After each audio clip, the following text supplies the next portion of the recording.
கொள்ளையடிப்பதில் கை தேர்ந்தவர்களை தேர்வு செய்து குழுக்களாக பிரிந்து கொள்ளையடித்து வந்திருப்பதாக செய்திகள் வெளியாகியுள்ளன. இது தொடர்பாக தனிப்படை விசாரணை மேற்கொண்டு வருகிறது. விவரங்களோடு செய்தியாளர் குணசேகரன் இணைகிறார். குணசேகரன், மேலதிக விவரம் என்ன? நிச்சயமாக கேரள ஏடிஎம் கொள்ளையில் பிடிபட்டவர்களிடம் நடத்தக்கூடிய விசாரணையில் தொடர்ச்சியாக பல்வேறு புதிய தகவல்கள் தொடர்ந்து வெளியாகி வருகின்றன. ஏற்கனவே அந்த கொள்ளை கும்பல் திருச்சூரிலிருந்து கொள்ளையடித்து கொண்டு வரும் வழியில் குமாரபாளையம் பகுதிகளிலும் ஏடிஎம் இயந்திரங்களை கொள்ளையடிப்பதற்கு நோட்டமிட்டதும் தெரிய வந்தது.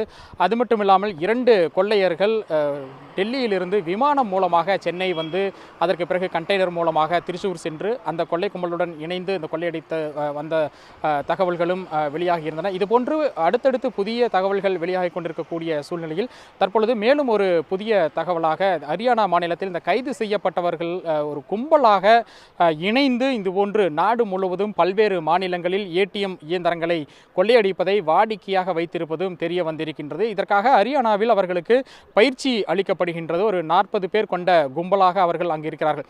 தனித்தனியாக இந்த கும்பலில் இருப்பவர்கள் பிரிந்து சென்று பல்வேறு மாநிலங்களில் அந்த குறிப்பிட்ட பகுதிகளை தேர்வு செய்து நோட்டமிடுவது, தனியாக இருக்கக்கூடிய அந்த ஏடிஎம் மையங்களை கொள்ளையடிப்பதற்கு அவர்கள் கண்டுபிடித்ததற்கு பிறகாக அந்த கும்பலுக்கு அவர்கள் தகவல் தெரிவித்து அதற்கு பிறகு குறிப்பிட்ட நபர்கள் ஹரியானாவில் இருந்து இங்கு வந்து விமானம் மூலமாகவோ கண்டெய்னர் மூலமாகவும் இங்கு வந்து இதுபோன்று தொடர்ச்சியாக அந்த ஏடிஎம் மையங்களில் புகுந்து அந்த இயந்திரங்களை இயந்திரங்கள் மூலமாக உடைத்து அதில் இருக்கக்கூடிய பணத்தை கொள்ளையடிப்பது தெரிய வந்திருக்கின்றது.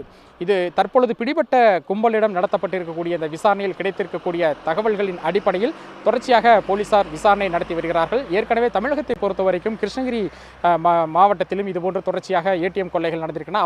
அந்த கொள்ளையிலும் இவர்களுக்கு தொடர்பு இருக்கலாம் என்ற கோணத்திலும் தொடர்ச்சியாக விசாரணை நடைபெற்றக்கூடிய வரக்கூடிய நிலையில் ஆந்திரா நடைபெற்ற கடப்பாவில் நடைபெற்ற ஏடிஎம் கொள்ளையிலும் இவர்களுக்கு தொடர்பு இருப்பது உறுதி செய்யப்பட்டு அந்த மாநில போலீசாரும் தற்பொழுது விசாரணைக்காக வந்திருக்கின்றார்கள். அதே போன்று ஆந்திரா, தெலுங்கானா உள்ளிட்ட பல்வேறு மாநில போலீசாருக்கும் இங்கு இருக்கக்கூடிய நாமக்கல் போலீசார் தகவல்களை தெரிவித்திருக்கின்றார்கள்.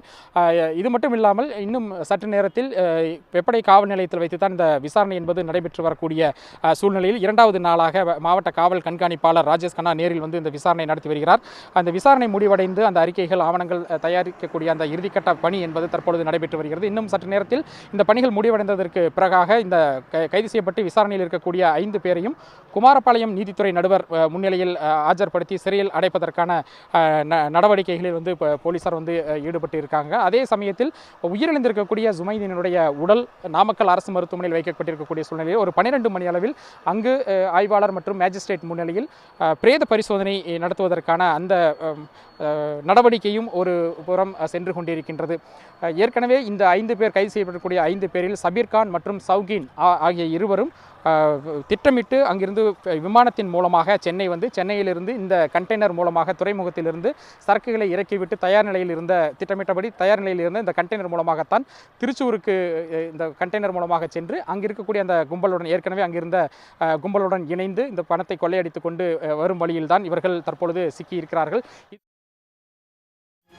குணசேகரன், விவரங்களை வழங்கியமைக்கு நன்றி. உடனுக்குடன் செய்திகளை தெரிந்து கொள்ள சன் நியூஸ் பெல் ஐகானை கிளிக் பண்ணுங்க.